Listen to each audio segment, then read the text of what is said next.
C'est un peintre américain, George Catlin, qui, le premier, eut l'idée des parcs nationaux.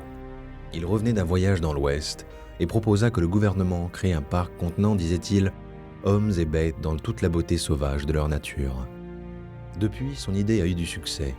On compte aujourd'hui plus de 3881 parcs nationaux dans le monde. Certains sont tellement exceptionnels qu'ils ont été classés au patrimoine mondial de l'UNESCO. C'est le cas du parc naturel de Doñana, en Espagne. Il se compose de lagunes, de dunes fixes ou mobiles, de buissons et maquis, de paysages qui changent constamment. Deux espèces particulièrement menacées vivent à l'intérieur du parc, le lynx pardel et l'aigle ibérique.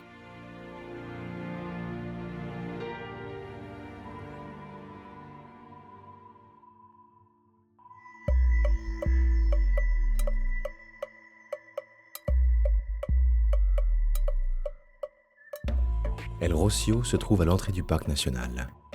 Posé sur le sable, ce petit village construit en 1834 autour de l'ermitage de la Vierge de la Rosée est un mélange de deux époques.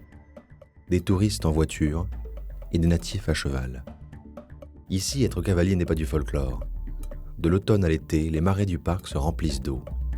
La seule possibilité de s'y rendre est à cheval. Ici, l'apprentissage commence tôt.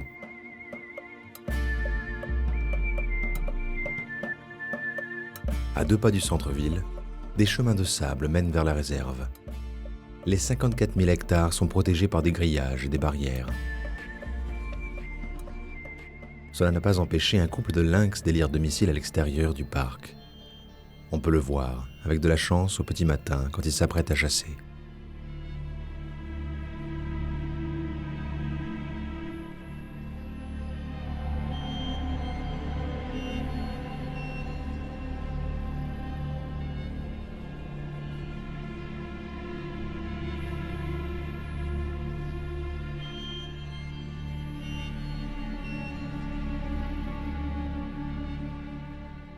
La cicatrice à l'oreille de ce rescapé nous montre bien que ce lapin a eu beaucoup de chance. À 2 pas de là se trouve un complexe, le centre d'élevage et de réintroduction du lynx ibérique, nommé El Acebuche. Si 25 millions d'euros ont été dépensés pour sauver ce lynx, c'est qu'en 2003, cet animal fut considéré comme le mammifère le plus menacé de disparition sur la planète. Francisco, chef de projet, retrouve Jordi, vétérinaire, et Jessica, biologiste, dans un lieu qui ressemble à une régie de télévision. Ici, le lynx est observé dans ses moindres détails 24 heures sur 24. Ils ont joué avec la faune. Ils ont joué? Est-ce que tu as vu plus de détails sur la chasse? Je pense qu'ils ont tué peu de lapins. J'en ai vu qu'un qui a tué. Il a mangé un morceau, puis un autre, mais je ne l'ai pas vu tuer. Donc tu les as bien vus avoir un comportement ludique avec la nourriture. Oui, oui. Dans les deux cas, cela s'est produit.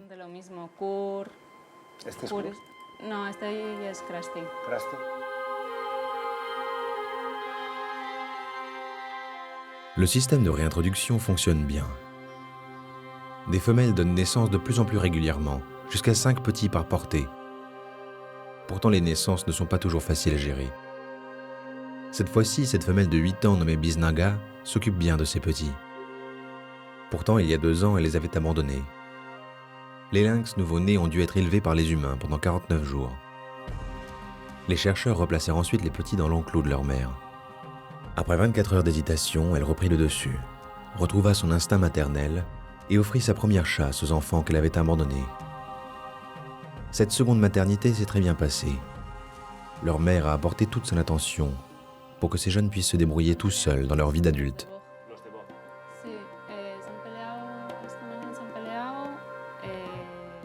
Pour arriver à ces résultats, le travail des chercheurs est minutieux. Tout ici est fait pour que les lynx nés en captivité puissent survivre une fois relâchés. Comme tous les individus, certains lynx s'entendent, d'autres s'ignorent ou se détestent. C'est le cas de 2 couples qui vivent trop près l'un de l'autre et qui ont un comportement agité. Il faut les séparer. Je pense que le comportement belliqueux de cette nuit est dû à la proximité d'un couple avec un mâle. Le 15, on le laissera dans son enclos actuel. Là, on déplacera ce couple au 4 et le 4 au 8.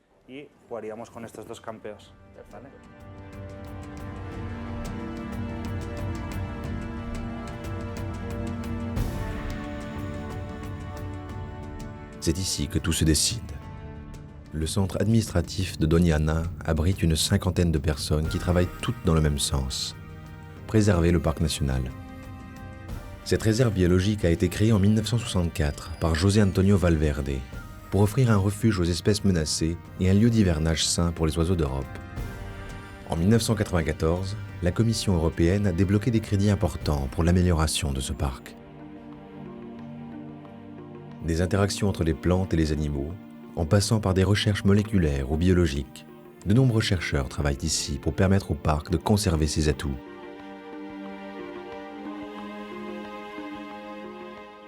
Parmi eux, Carlos Urdiales, spécialiste des aigles ibériques, part aujourd'hui avec Ernesto au centre de la réserve pour suivre l'évolution de ses protégés. Il leur donne un complément alimentaire pour aider certains couples à nourrir les nouveaux venus. De nombreuses menaces pèsent sur cette espèce, faisant de ce rapace l'un des plus rares au monde. En 1988, il y avait 15 couples d'aigles ibériques dans la réserve. En 1996, seuls 9 couples étaient en vie. Carlos a déterminé que l'une des causes de cette mortalité était due à des appâts empoisonnés. Après une campagne de sensibilisation auprès des habitants qui fut un succès, Carlos a décidé de donner 2 fois par semaine des lapins morts aux rapaces. C'est Ernesto qui se charge régulièrement de ce travail.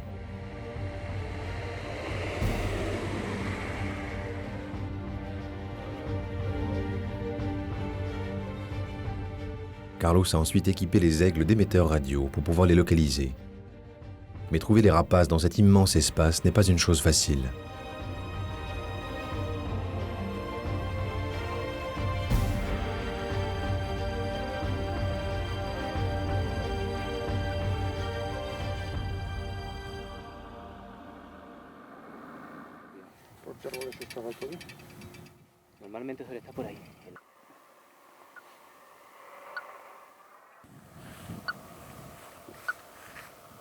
Un couple a été repéré, mais la journée est loin d'être finie. Il faut continuer à chercher les autres, à déposer d'autres lapins, et surtout vérifier si les 3 petits d'un jeune couple sont en bonne santé.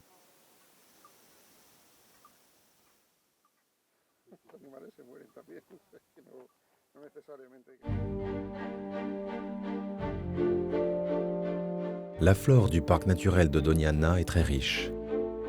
Des forêts denses et humides, des zones marécageuses, sèches l'été et qui se remplissent d'eau en hiver, des dunes de sable, tantôt stables, tantôt mobiles, des maquis boisés de chênes lièges ou d'oliviers.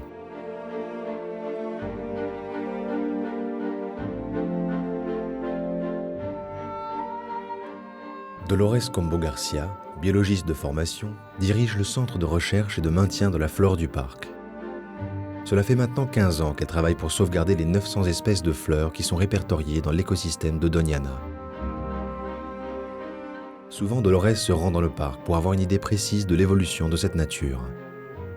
Elle part avec Manuel, un garde forestier passionné par la flore, et partage avec lui son savoir.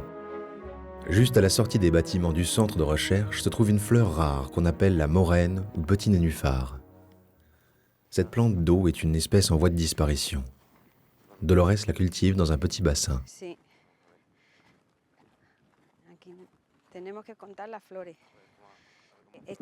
Cette plante, nous l'avons fait pousser il y a 2 ans parce que c'était l'une des dernières qui restait à Doñana, dans la lagune de London.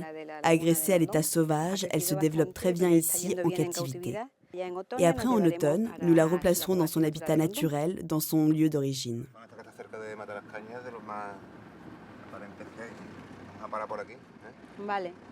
L'un des aspects typiques de cet endroit est sans doute les dunes mouvantes et les espèces qui y poussent. Ici, la végétation subit un grand nombre de stress. La chaleur que renvoie le sable brûlant, une eau présente mais extrêmement saline, et des dunes qui avancent inexorablement et qui peu à peu les recouvrent de sable. La plupart des arbres n'ont alors qu'une seule solution: envoyer leurs spores un peu plus loin pour assurer la survie de leur espèce.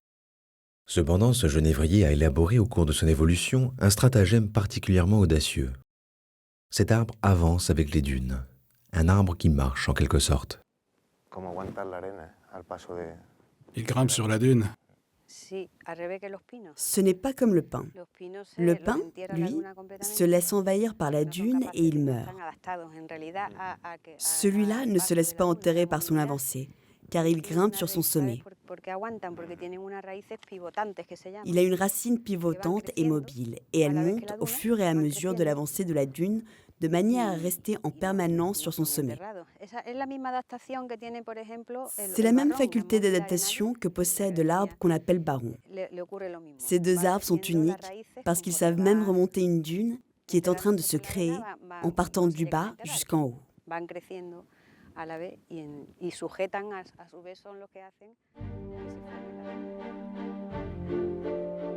Le travail de Dolores est précieux.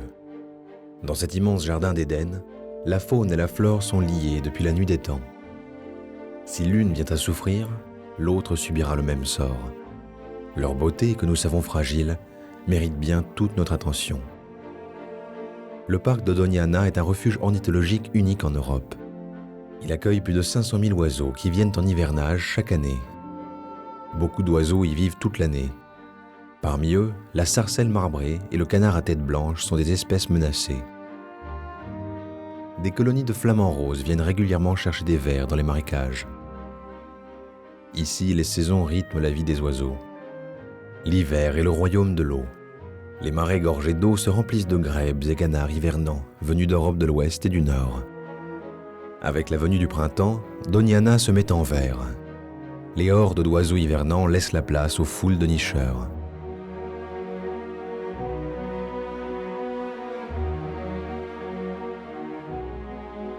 Au fur et à mesure que la saison s'avance, les pluies cessent et les températures montent en flèche. Marais et luciots se vident de leur eau. La végétation roussit. Sauf autour des quelques points d'eau permanents, les oiseaux disparaissent du parc de juillet à septembre. Dès octobre, la pluie revient et le cycle recommence.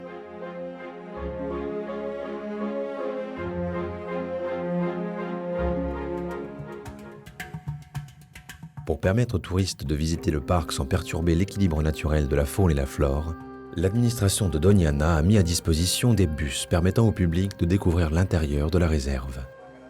Chaque année, 400 000 personnes peuvent ainsi visiter l'intérieur du parc.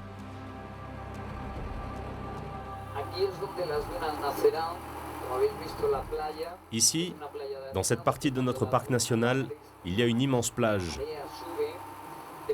Quand la marée monte, elle dépose du sable que le vent sèche et pousse vers l'intérieur des terres, créant ainsi les dunes.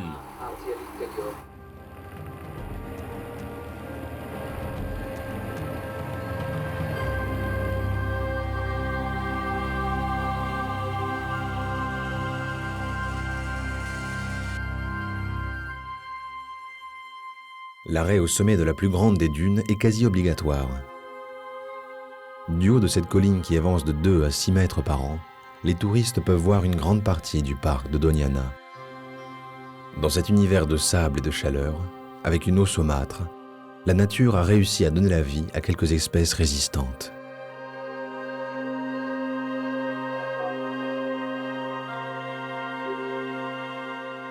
Après une courte pause au sommet des dunes, les véhicules se dirigent vers la marisma, le marais saumâtre, qui occupe environ 30% de la surface du parc.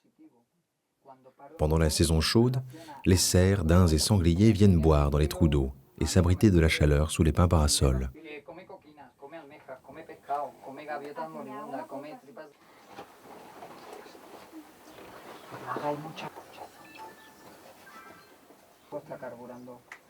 Les animaux sont habitués au bus. Ils ont bien compris qu'aucun danger ne pouvait venir de ces étranges êtres bruyants.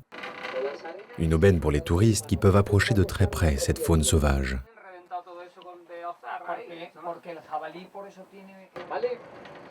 Après 3 heures matinales de visite, les bus parcourent les 25 km d'une plage déserte avant l'arrivée de la grande chaleur. Ici, la température atteint fréquemment les 50 degrés à la mi-journée.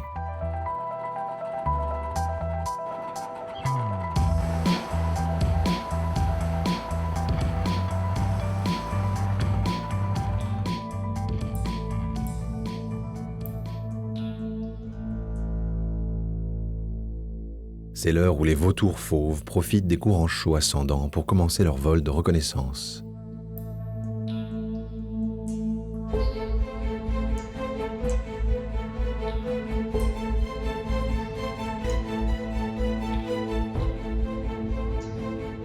Comme pour la plupart des vautours du genre gypse, le long cou et la tête de ces oiseaux sont non dénudés, mais dotés d'un fin duvet qui leur permet de fouiller plus efficacement dans les carcasses. Le poids moyen du vautour fauve est de 8 kg et son envergure maximale de 2,65 m. Il vit de 25 à 35 ans. Il fait partie des 5 espèces d'oiseaux menacées protégées par le parc. Carlos et Ernesto connaissent bien ce charognard, mais pour l'instant ils cherchent toujours l'aigle ibérique. Une surprise morbide les attendait en plein milieu de la zone marécageuse. C'est un milan adulte, en état de squelette. Cela fait probablement quelques mois qu'il est mort.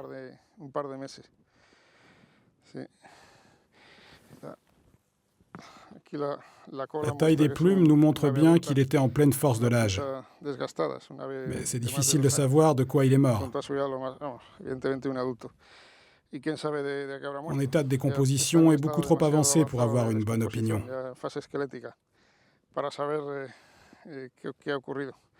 Il va falloir récupérer la dépouille et suivre le protocole d'analyse biologique pour savoir s'il a été empoisonné.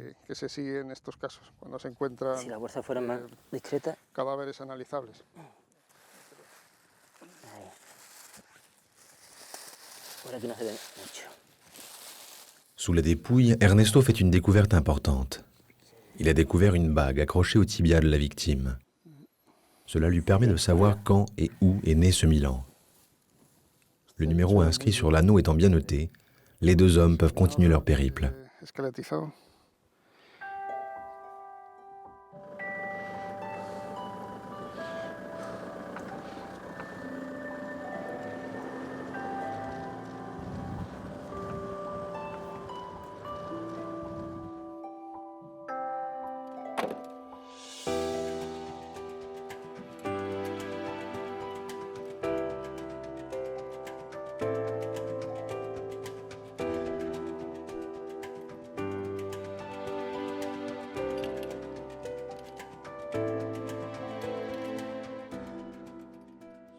Combien de lapins tu déposes chaque semaine?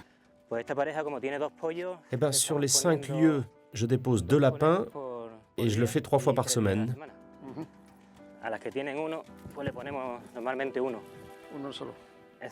Ça fait une trentaine de lapins par semaine, ça me paraît suffisant pour nos aigles. C'est fondamental ici à Doñana de rajouter un complément alimentaire pour aider les aigles à nourrir leurs petits, mais surtout pour leur donner envie d'en faire. Ce ne sont que des lapins domestiques que tu leur donnes? Oui, tout ça c'est domestique et ils ont tous été contrôlés par notre service vétérinaire. C'est malheureusement beaucoup plus sûr que ceux qui sont dans les champs.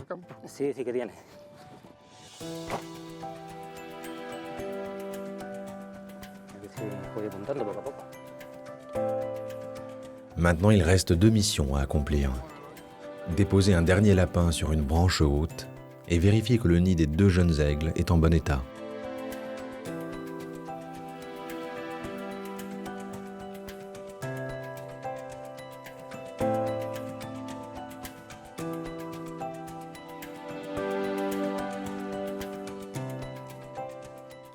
La difficulté principale dans la réintroduction de l'aigle ibérique est le passage de l'état de nouveau-né à l'âge adulte. Dans les années 90, des études scientifiques ont affirmé que la principale cause de mortalité des jeunes rapaces était due à l'électrocution. Depuis 1992, des milliers de pylônes électriques ont été modifiés avec le soutien de fonds européens pour éviter ce genre d'accident.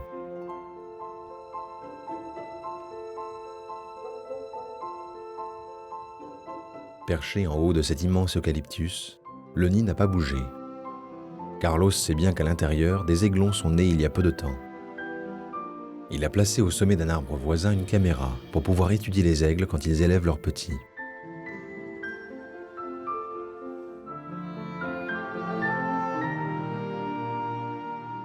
Dans ce nid, 3 aiglons sont nés. L'un d'entre eux est mort, mais les 2 autres sont en pleine santé. Le dévouement des parents est sans limite. Le nid n'est jamais laissé sans surveillance. La mère réveille souvent ses petits, stimule leur appétit et ensuite leur donne à manger avec une infinie douceur. Son travail fini, Écrasée par la chaleur, elle s'endort. Mais d'un œil seulement. Il suffit que 2 moineaux se posent à proximité pour qu'elle se réveille et mette tous ses sens en alerte.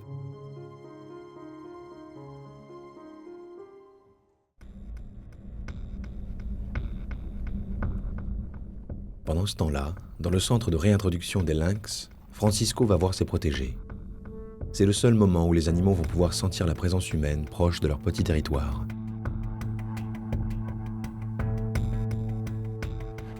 Les caméras sont là pour vérifier que tout va bien, mais aussi pour limiter au maximum la présence humaine dans ce centre d'élevage. Seuls les soigneurs peuvent y entrer, et pas n'importe comment. Le processus d'hygiène comporte des règles très strictes. Un agent pathogène introduit par erreur dans ce parc pourrait disséminer ce cheptel, qui reste l'unique garant de la survie de l'espèce.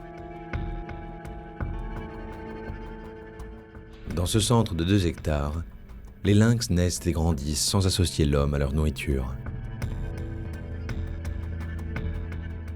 Les lapins sont déposés dans des tunnels dont la porte de sortie s'ouvre de manière aléatoire. Les rongeurs ont beaucoup d'espace pour se cacher. Les jeunes lynx peuvent ainsi apprendre à chasser dans des conditions qui se rapprochent de la vie sauvage.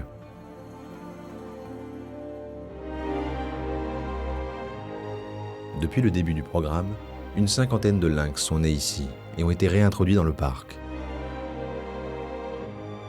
On ne peut pas encore dire si ce mammifère est sauvé, mais il est permis d'avoir l'espoir que la population de lynx a recommencé à s'accroître.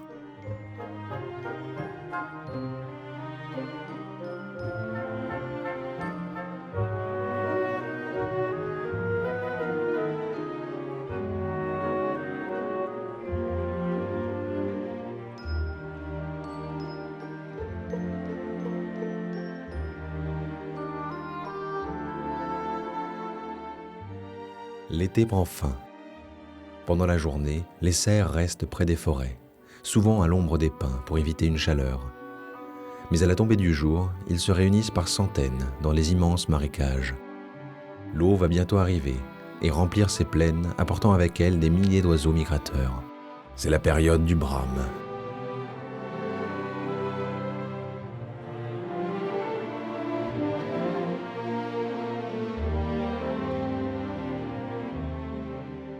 Les vieux mâles surveillent leurs biches, tout en essayant d'attirer les nouvelles femelles qu'ils rencontrent. Ces hardes peuvent atteindre 30 têtes à cette époque. Les mâles ont beaucoup à faire. Surveiller les femelles, s'accoupler avec celles qui sont prêtes, décourager les jeunes mâles qui essayent de leur voler celles qui s'éloignent. Ces mâles solitaires peuvent devenir très pressants, et le combat est parfois inévitable.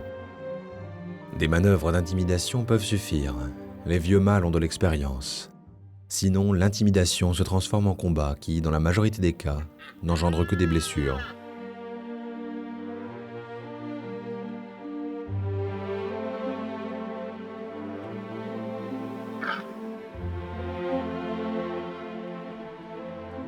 Le brame est un langage, simple il est vrai, mais exprimant différents sentiments. Le brame de présence, court et bref, le brame de langueur, long, isolé et mélancolique. Et d'autres, comme celui du défi, de poursuite d'une biche ou de triomphe après un combat, qui sera le cri du vainqueur. Ce spectacle n'échappe pas aux habitants d'El Rocio, qui, à la tombée du jour, se laissent bercer par cette faune en quête de renouveau. Les touristes sont partis. Le bourg s'endort au bruit des chevaux, à côté de cette nature que les hommes ont su sauvegarder. Quelque part en Andalousie, il existe donc bien un village qui se trouve aux portes de l'espoir.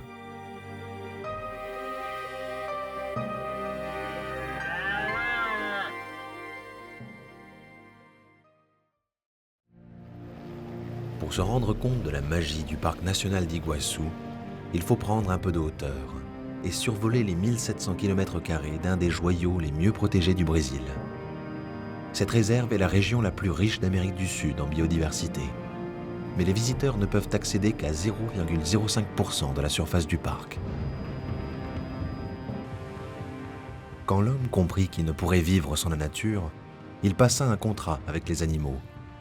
Il protégerait les coatis, les toucans ou les jaguars au sein de ces paradis qu'on appellerait parcs nationaux. En échange, les animaux laisseraient les humains libres. de venir les admirer.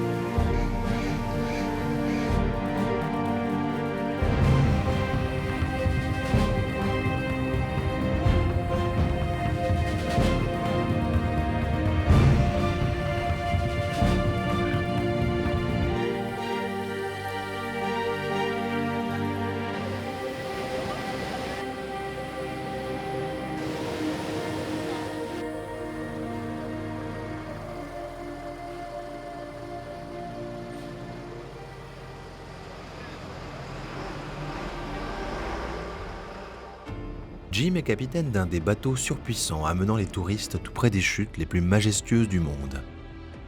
Il n'a pas la qualification de formateur. Cependant, il a quand même décidé de donner un cours de pilotage clandestin à son neveu. Pour cette infraction, les deux hommes risquent gros. Ils espèrent que l'esprit de la cascade veillera sur eux. Alors tu appuies sur l'accélérateur, tu stabilises et tu restes au milieu de la rivière.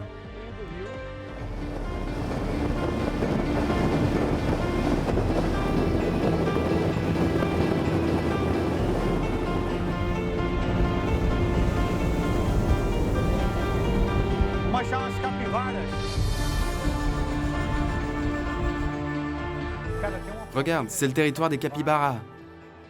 Jim rêve de devenir officiellement instructeur. Pour cela, il doit passer un test d'aptitude devant ses 3 patrons.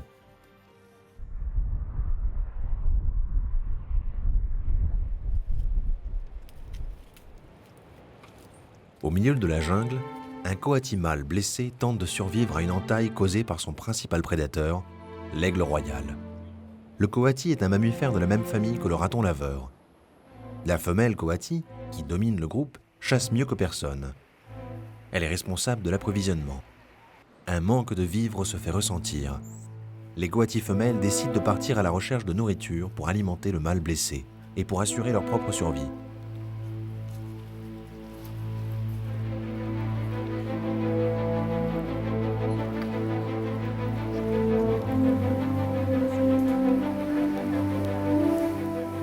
Les coatis savent où trouver un meilleur fournisseur que la nature. Il suffit pour cela de passer le pont qui relie la jungle aux infrastructures humaines.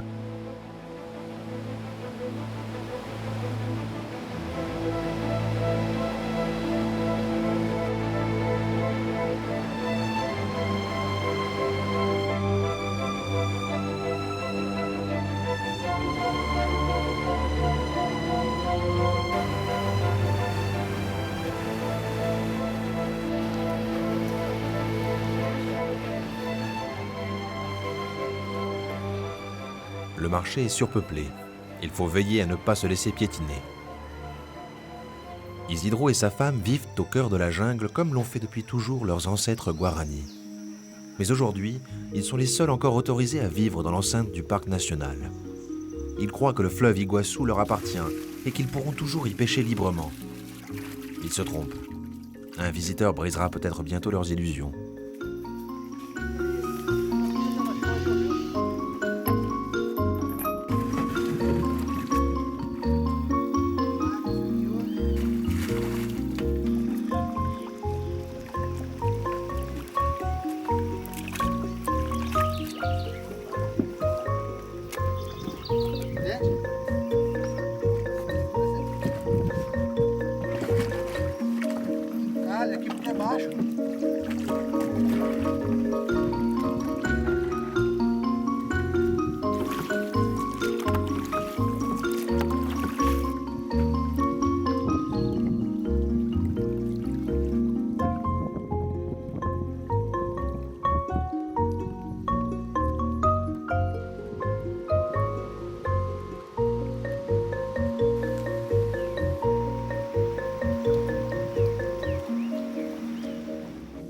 Un agent du parc a été dépêché par l'administration pour démontrer à Isidro les dangers que lui font courir les prédateurs.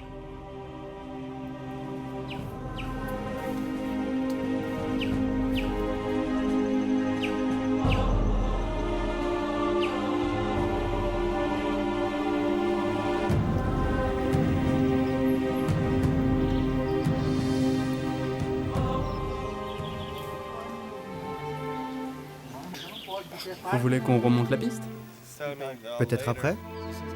Si vous voulez voir leur piste, je peux vous la montrer. Et qu'une seule personne. Une seule personne. Il faut ramer. Que 2 personnes dans le bateau. Plus que ça, on ne peut pas.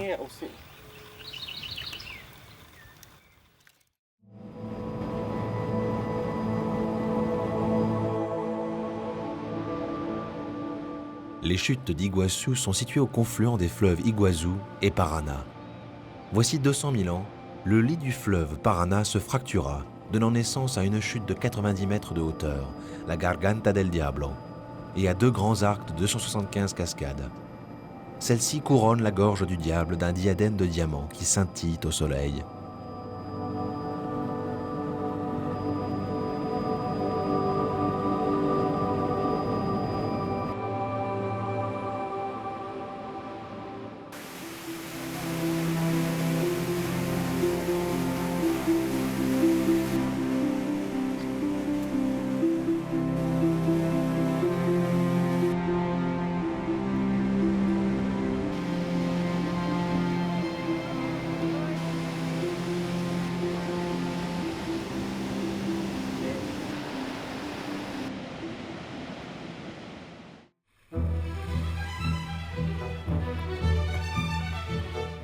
Jim attend fébrilement l'arrivée de ses examinateurs. Ces derniers, qui sont aussi ses employeurs, vont, comme son neveu, jouer le rôle des élèves. Ils devront évaluer l'aptitude de Jim à transmettre ses compétences, tout en domptant des rapides d'une violence inouïe.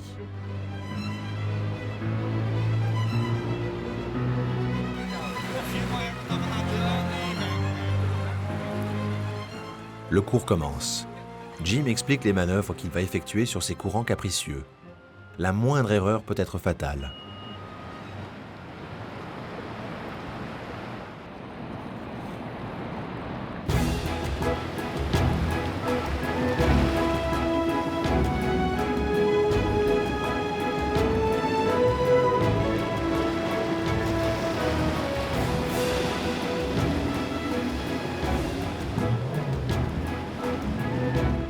La rivière est comme la maîtresse de Jim. Il en connaît les moindres courbes. Il pilote à la perfection. Le bateau évite les caprices de la rivière sacrée.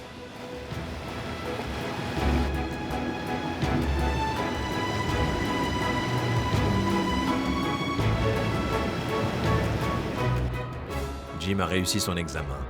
Le chef du jury le félicite.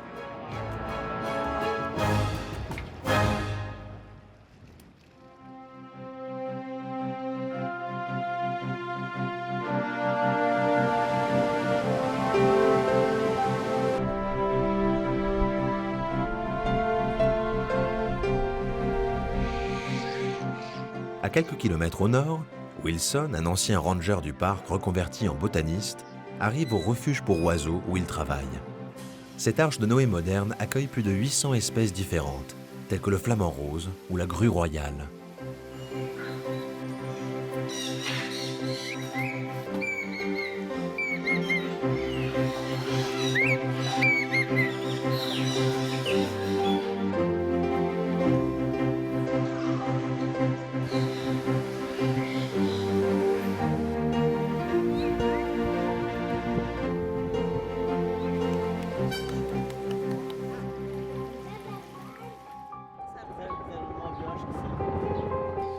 La journée de Wilson commence mal.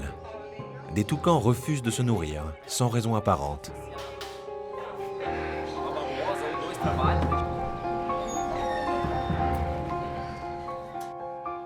Autre problème, une harpie féroce, rapace typique des forêts sud-américaines, a pondu 2 œufs. Elle n'acceptera à son éclosion que le premier oisillon. L'autre, en principe, mourra d'inanition. Il appartiendra à Wilson de sauver le deuxième bébé harpie.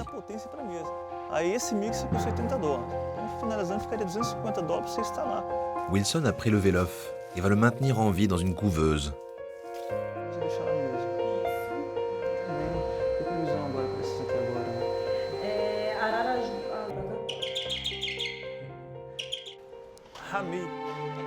Un appel radio provenant des nourrisseurs alarme Wilson. Les toucans refusent toujours de se nourrir.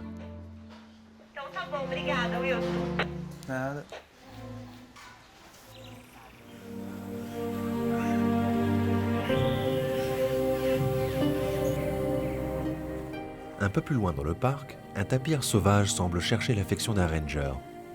Un autre ranger a capturé un capybara atteint d'une infection à la croupe. Le seigneur des herbes, comme le nomment les Indiens Guarani, est le plus grand rongeur du monde.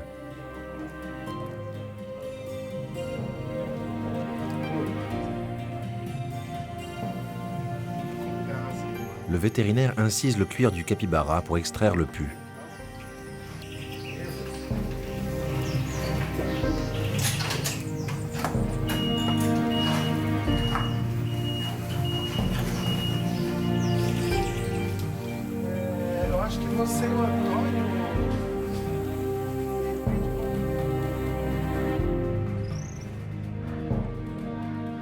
À quelques mètres de là, une femelle jaguar tourne en rond dans l'attente d'un mâle qui pourrait la féconder. La solitude pèse à ce félin tacheté qui vit en captivité depuis 5 ans.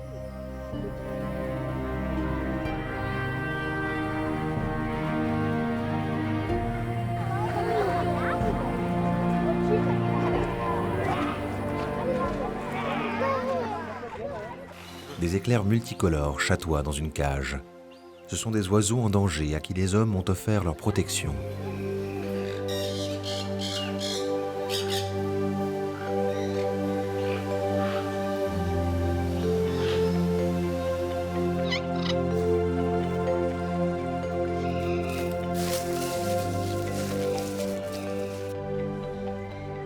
Wilson et Pedro tentent de comprendre le manque d'appétit des toucans. Les responsables de la déchetterie et des cuisines confirment que les toucans n'absorbent aucune nourriture. L'inquiétude grandit au fur et à mesure qu'on doit jeter leurs gamelles intactes. Leur refus de manger les pousse peu à peu vers la mort.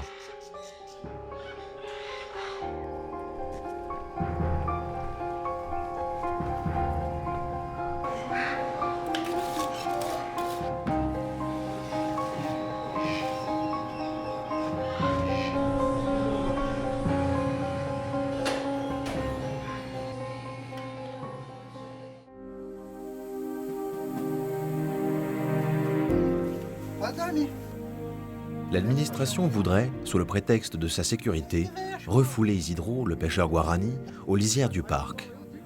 Pour éviter l'exil, Isidro doit à tout prix la charmer.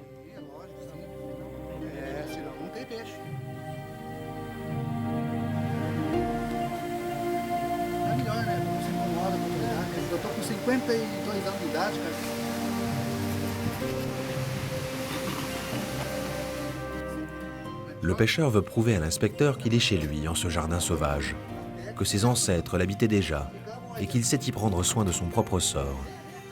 L'administration n'a rien à y faire. Une partie de pêche amadoura-t-elle l'intrus? Lui ouvrira-t-elle les yeux sur la magie de la forêt vierge?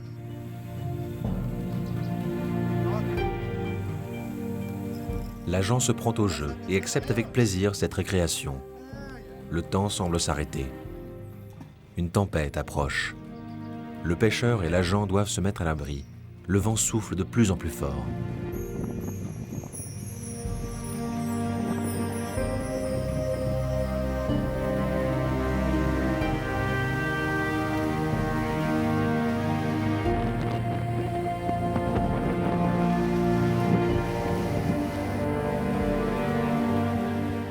Des arbres s'abattent autour de la cabane. Tout confirme les dangers de la jungle. La magie s'éteint. L'inspecteur rend son verdict. Isidro et sa femme devront quitter la terre de leurs ancêtres et aller vivre ailleurs. Isidro contemple son domaine, peut-être pour la dernière fois. Les vents viennent de souffler la flamme qui brûlait en lui.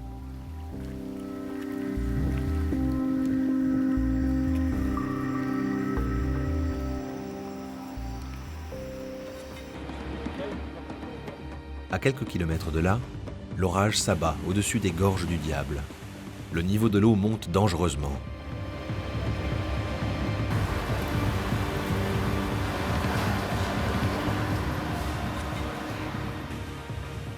Le débit frôle les 12 000 mètres cubes d'eau par seconde. La tempête décuple la fougue des chutes.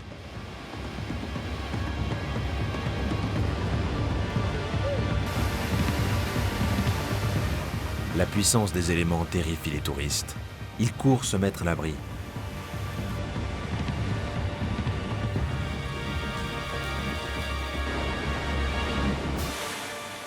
La vitesse du vent atteint les 200 km/h.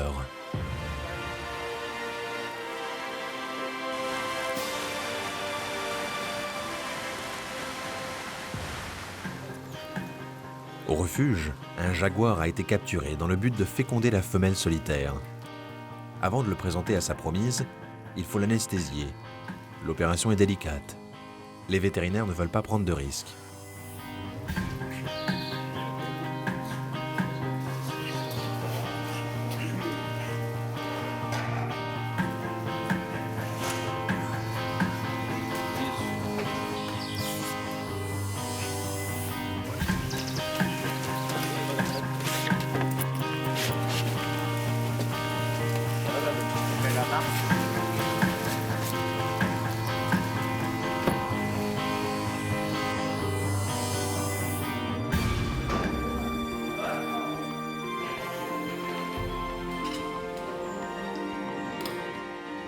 Le félin est étudié sous toutes les coutures, même les plus intimes.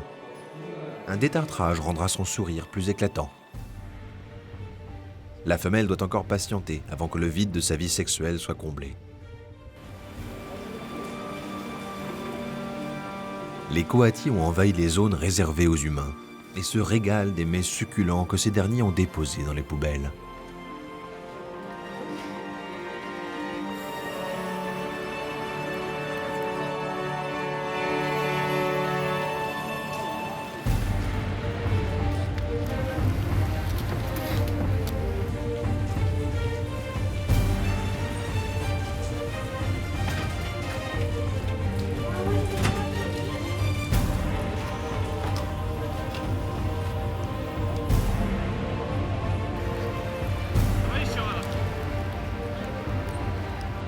Certains visiteurs prennent peur face aux gloutons. Le coati blessé, requinqué, rejoint ses congénères pour profiter du festin.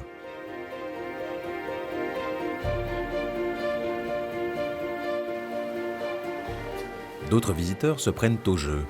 Les coatis sont prêts à payer de quelques courbettes le prix d'un bon repas.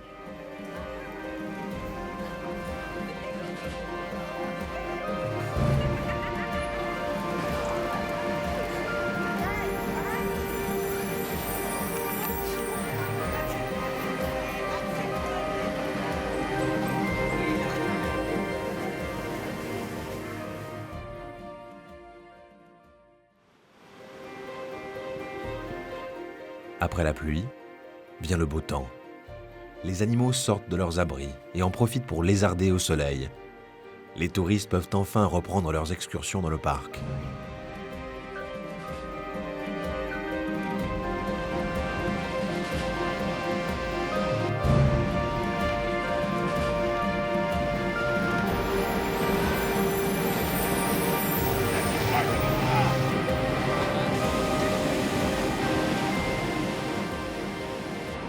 Des arcs-en-ciel inondent de couleurs l'horizon du parc.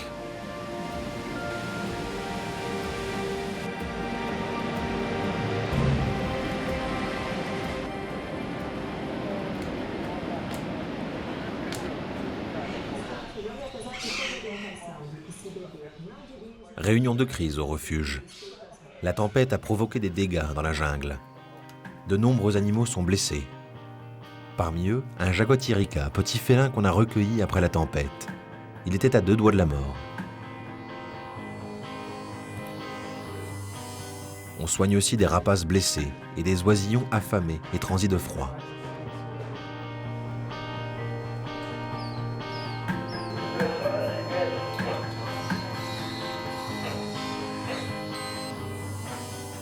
Pendant ce temps, Wilson et Pedro ont observé qu'un oisillon avait été maintenu en vie après la tempête grâce à un mélange de pâte de fruits et de miel. Se pourrait-il que la même mixture sauve les toucans ?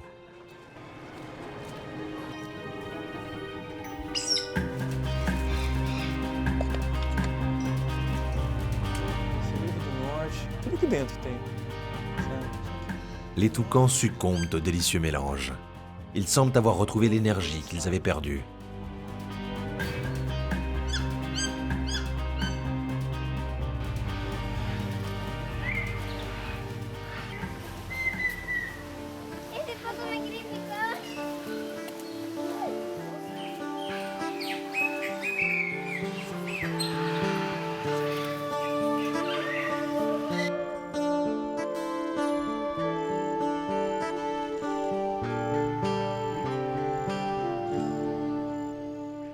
Le mâle jaguar a été introduit dans la cage de la femelle. Les deux félins s'effleurent, se frôlent, se contournent, se touchent. Le petit jaguatirica a été soigné. Il sera bientôt libéré.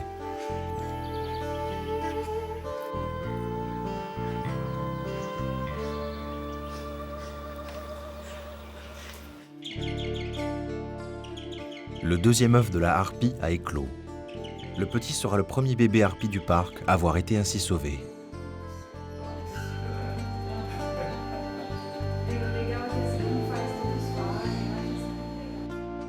L'intervention chirurgicale a soulagé le capybara, qui survivra.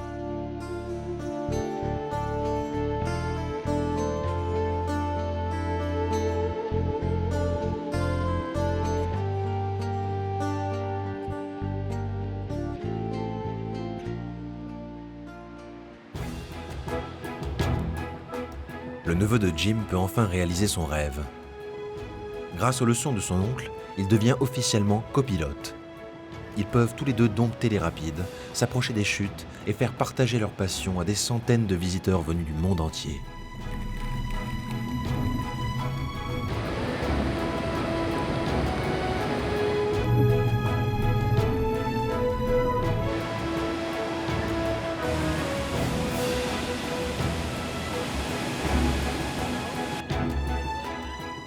Pour la première fois, Jim peut emmener son jeune apprenti à la cantine réservée aux pilotes.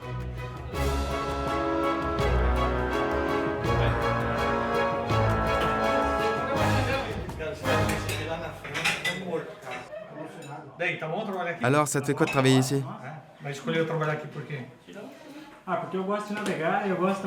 On est loin de la ville et la vue est superbe. Le bateau, c'est surtout pour les filles, non?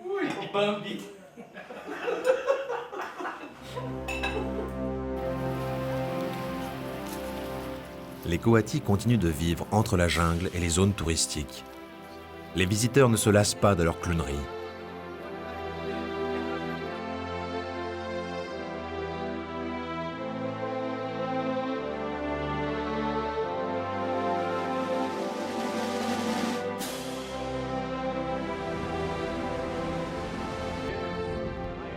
Jim entend bien faire de son neveu un pilote hors pair et le meilleur ambassadeur des chutes.